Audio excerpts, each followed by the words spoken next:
আপনি কি চান কেউ আপনার প্রতি সত্যিকারের ভালোবাসা ও মায়া অনুভব করুক? কেউ এমনভাবে আপনাকে ভালোবাসুক যেন আপনি ছাড়া সে এক মুহূর্তও থাকতে না পারে? আজকের এই ভিডিওতে আমরা জানবো এমন একটি ইসলামিক রহস্যময় আমল যার মাধ্যমে আপনি আপনার ভালোবাসার মানুষকে ফিরে পাবেন। এবং এই আমলটি লেখা আছে হযরত জালালউদ্দিন সুয়ুতী রহমতুল্লাহি আলাইহির বিখ্যাত কিতাব মুজাররাবাতে। হযরত ইমাম জালালউদ্দিন সৈয়দ রহমতুল্লাহি আলাইহি ছিলেন নবম শতাব্দীর এক মহান মুহাদ্দিস ও মুফাসসির। তার লিখিত বহু গ্রন্থ ইসলামিক জ্ঞানের জগতে আজও সমাদৃত।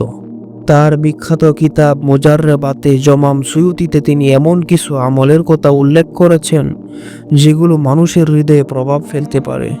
অবশ্যই শর্ত হলো সেগুলোর ব্যবহার যেন শরীয়তসম্মত হয় এবং অন্যায় উদ্দেশ্যে না হয়। তিনি লিখেছেন, যদি কেউ চায় অন্য কারো হৃদয় তার প্রতি আকৃষ্ট হোক, তবে হালাল উদ্দেশ্যে, যেমন বৈধ বিয়ে বা পরিবারে ভালোবাসা সৃষ্টি, তখন সেই ব্যক্তি হুদহুদ পাখির নখ এবং নিজের নখ একত্র করে আগুনে পোড়াবে এবং সেই ছাই পানির সাথে মিশিয়ে যার হৃদয়ে ভালোবাসা জাগাতে চায় তাকে তা পান করাবে। তবে এখানে একটি গুরুত্বপূর্ণ বিষয় হলো, ইসলাম ধর্মে যে কোনো তদবির বা আমল শুধুমাত্র হালাল উদ্দেশ্যে হতে হবে। যদি কেউ হারাম বা অন্যায় ইচ্ছার জন্য এই ধরনের তদবির করে তাহলে তা কবিরা গুনাহ হতে পারে। এছাড়া বর্তমান সময়ে হুদহুদ পাখির নখ সংগ্রহ বা জ্বালানো যেমন বৈজ্ঞানিক দিক দিয়ে সন্দেহজনক, তেমনি শরীয়তের দৃষ্টিতেও এটি তাবিজ কবজের মতো সন্দেহজনক হয়ে পড়ে।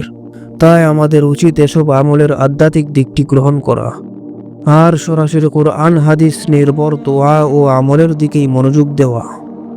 রাসূল সাল্লাল্লাহু আলাইহি ওয়াসাল্লাম আমাদের শিখিয়েছেন, কারো হৃদয়ে ভালোবাসা সৃষ্টি করতে চাইলে সরাসরি আল্লাহর কাছে দোয়া করতে হবে। হাদিসে এসেছে, তুমি যদি আল্লাহর জন্য ভালোবাসো তবে আল্লাহ তোমার হৃদয় ও তার হৃদয়ের মাঝে ভালোবাসা সৃষ্টি করে দিবেন। মুসলিম শরীফ। অতএব আমরা যেই কারো ভালোবাসা পেতে চাই, আমাদের উচিত নিচের দোয়া পাঠ করা। আল্লাহুম্মা আল্লাফা বাইনা কুলুবিনা ওয়া আসলিহ যাতা বাইনিনা। হে আল্লাহ, আমাদের হৃদয়ের মাঝে ভালোবাসা সৃষ্টি করে দাও এবং আমাদের সম্পর্কগুলো সংশোধন করে দাও। 5 ওয়াক্ত নামাজ নিয়মিত পড়ুন। প্রতিদিন ফজরের পর 7 বার এই দোয়াটি পাঠ করুন। আল্লাহুম্মা আল্লাফা বাইনা কুলুবিনা। যার ভালোবাসা চান তার জন্য বিশেষভাবে দোয়া করুন যেন সে হালাল রাস্তায় আপনার জীবনের সঙ্গী হয়। আল্লাহ যদি চায় তাহলে সেই ব্যক্তির হৃদয়ে আপনার প্রতি ভালোবাসা সৃষ্টি হবে ইনশাআল্লাহ। তবে মনে রাখবেন, সবকিছু আল্লাহর ইচ্ছাধীন। আমল আমাদের দায়িত্ব, ফলাফল আল্লাহর হাতে। এই ভিডিওটি ভালো লাগে অবশ্যই শেয়ার করুন প্রিয়জনদের সাথে। আপনার জীবন বদলে দিতে পারে এমন আরও বাস্তবধর্মী ইসলামিক আমল জানতে সাবস্ক্রাইব করুন আমেলে কামেল চ্যানেল।